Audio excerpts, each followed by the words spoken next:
Now to our series, Get the Job. And this morning we're looking at the generation gap on how do kids and parents approach getting that first job differently and which is the best way.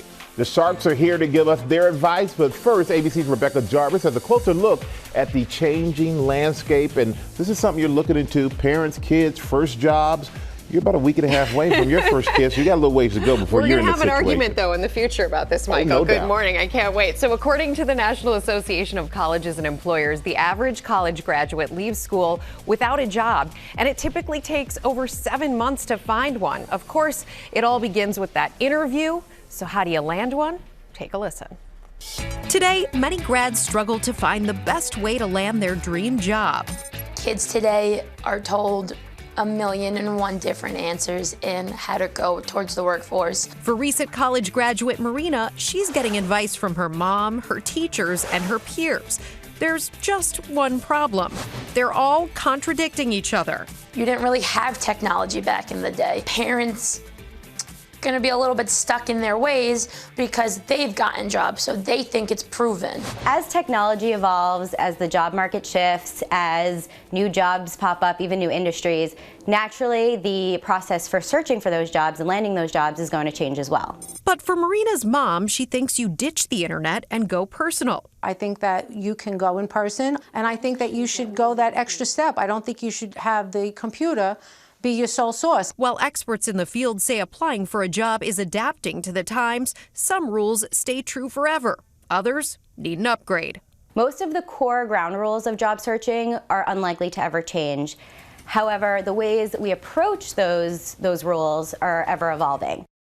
Ever evolving. So keep in mind, anyone out there who's applying for a job, that digital footprint, it plays a huge role in how people see you and know you before you even get to applying for jobs. So clean up the Instagram, the Twitter, the Facebook accounts. It's also a great idea to set up a LinkedIn. And the company tells me that the best thing you can do for yourself on LinkedIn is include a picture in your profile. People are way more likely, employers are way more likely to give you a look, Michael, if you have that photo. Yeah, that friendly face. That's what everybody's looking for. Thank you so much, Rebecca. We're joined now by Marina and Marianne. They're here now along with another parent and graduate, Pat and Steve.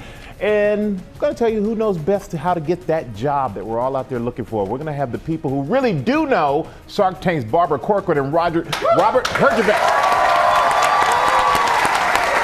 Robert and Barbara, thank you both for joining us, by the way. And you're both parents, so have you gone through this? Have you had this conversation? I have a 24-year-old son who is in his second job. He's been in the workforce 3 years. I told him inch by inch how to land the interview, what to put on the resume, and he ignored everything I said. But he got a job anyway, so go figure. So go figure, but I know that these parents here, they want their kids to listen. You know, parents think they know best, so we're going to do a little thing here. We have Marianne and Marina, and we saw in that piece, you both have different ideas about how this whole thing's work, about how to make a good first impression, what to put on your resume, your job profile, what to even wear to a job interview. So Marianne, I want to start with you. What do you think Marina should do? I think that Marina should definitely go ahead and have everything in order to meet people and network and go out there. I think that her profile picture on LinkedIn should be just that. That's just a snapshot, and I think it should translate into her dress, which is her suit or something that she should wear. Very tailored, very classic, and very simple. And then let her personality flow. Okay, and Marina, how do you feel about what your mom's saying? Classic means heels, heels means pain. So I think when it comes to dress, 100%, being comfortable is more important. So for me to wear dress and flats is 100% better. And when it comes to applying in the job, you know, the computer age with the digital age, you can't just show up and say, hey, this is who I am. You have to apply online. So with me getting more creative, my name rearranged is Marinara Pizza. So I'm going to put on my LinkedIn something that shows me being personable. And hey, listen, who is pizza personified? Only me. So I'm going to put myself out there and trying to get that creative outlet. Okay, all right, both of them have valid arguments, but we're going to go to the Sharks. So what do you guys think? Barbara, we're going to start with you. Well, I could tell you right off the bat that if you do the pizza route, no one will call you for an interview, period. And that, I don't mean, wait. Don't hold your opinion a minute, Robert. Again, you're wrong, Barbara. Again, you're wrong. Let me tell you why. because you have to walk in the shoe of the employer. I've interviewed thousands of people, and I can tell you 2 out of 3 people are going to look at your face and decide if they even want you in for the interview in the first place. That's number one. Secondly, you've got to put the words that apply to the employer, what's important to him. I'm great at organization. I see every job through. All the things they want to hear, not what you want to project. Your words are great for a dating site, but not for getting a job. And Robert, really quickly, what's your take? Because we got to get over to Pat. Yeah, I think I liked your picture. You got to smile before you sell people on what you do. Sell them on yourself. Never apply for the job you're trying to get. Apply for the next job. Oh, I like that. Okay. All right. So now we have Pat and her son Steven. And Pat, I heard you use a good comparison for this whole process. What is that comparison?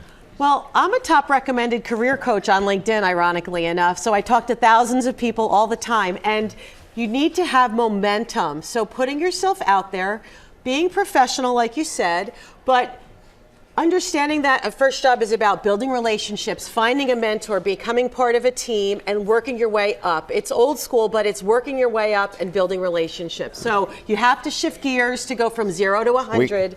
That's the way to do it. That's the way to do it. We have a hard out. We're going to finish this up on Facebook, but you can see Shark Tank on ABC.